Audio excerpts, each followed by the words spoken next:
The mash is quite gluggy here, so I'm going to add some rice hulls to get ahead of the game this time. That's my element after the brew. I don't think I'm going to get away with this. I can't believe I made this one simple mistake which ruined an entire batch of beer. Stay tuned to learn and find out what it is so that you don't make the same error.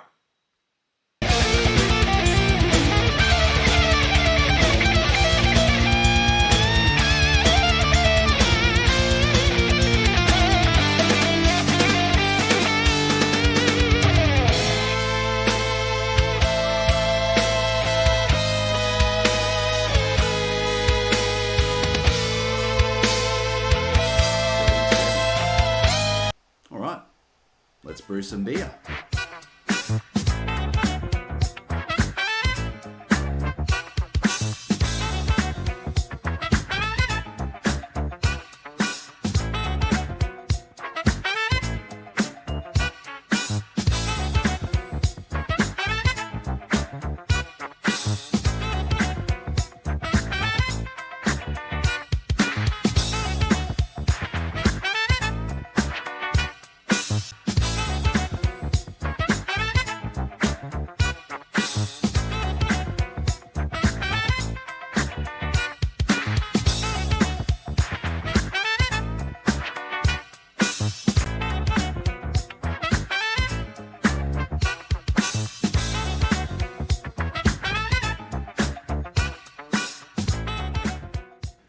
The mash is quite gluggy here, so I'm going to add some rice hulls and get ahead of the game this time.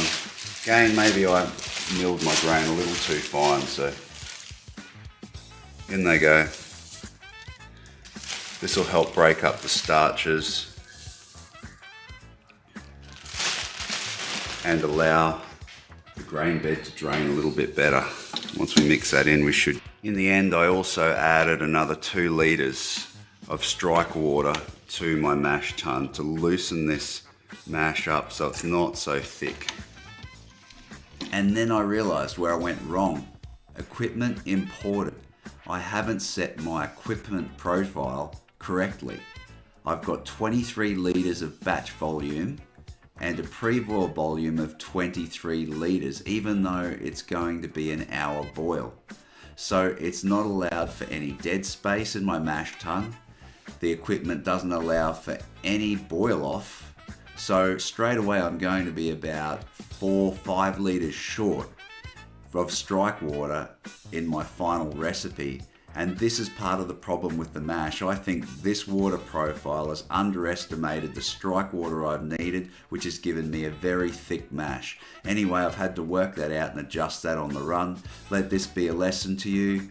Always make sure that you've got the correct settings in your brewing software before you start. That's looking much better now. Okay, so I've taken a pH reading of 5.65, which is a tad high for what I want. And the wort is still looking really creamy, really doughy, as you can see in that picture. So I'm going to add a little bit of lactic acid to drop the pH and hopefully get these enzymes working a bit more efficiently to do their job. All right, I'm adding 2.5 mils of lactic acid to my mash now.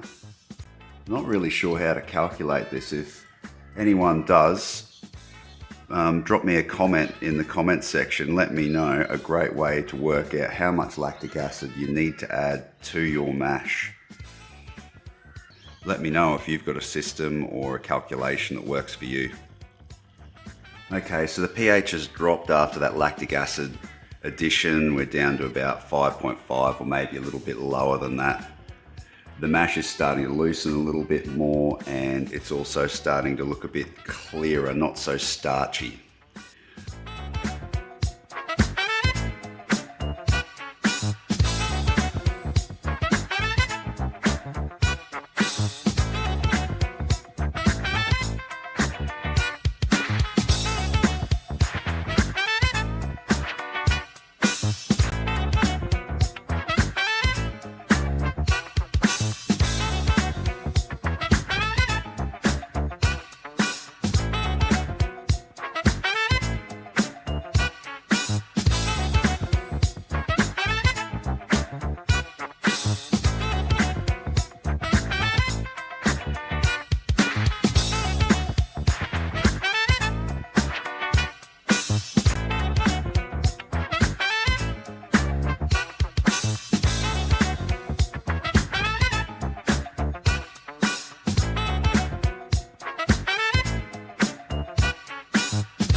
That's my element after the brew.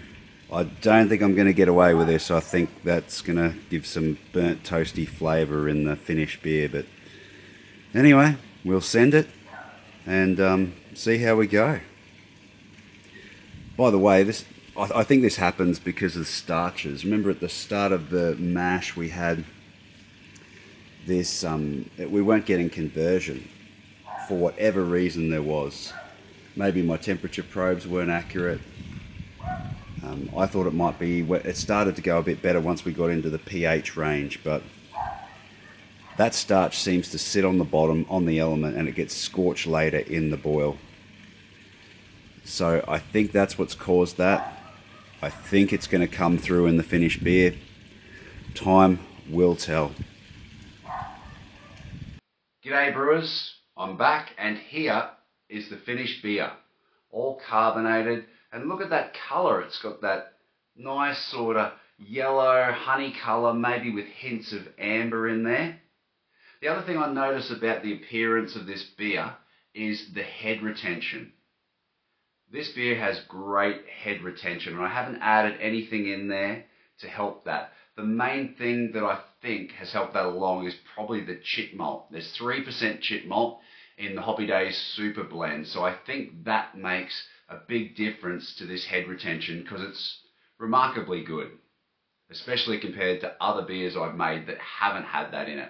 Also, sometimes with Voyager malts, which is what is in the Hoppy Days Super Blend, I do find that they tend to have better head retention. So there's that as well. But for whatever reason, it's pretty good. Let's check it out. Okay, so on the nose, I'm getting hints of pine, a bit of a floral aroma. We're getting mango, tangerine. It's quite a pleasant hop aroma. It's not in your face. It's kind of subtle, I'd say medium low. There's also, which I'm surprised, this decent sort of doughy, malt, grainy, sweet character that I'm getting with hints of toast. And I didn't expect that to be so prominent, so that's taken me by surprise a little as well. All right, let's dive in and we'll try this out.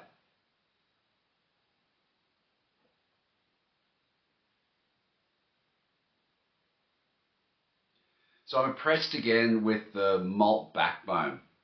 It's got a beautiful mouthfeel. It's got a sweet malt complexity.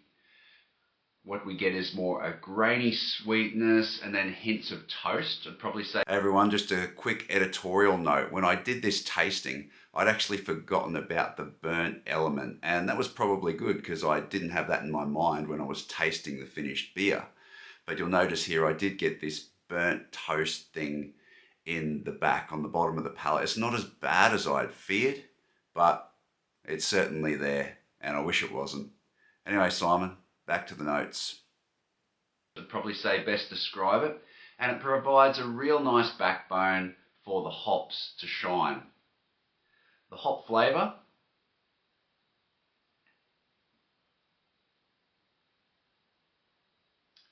getting mango, maybe hints of grapefruit, nectarines, and then there's also some pine, but it's in the background, it's more subtle, but the floral component is also there.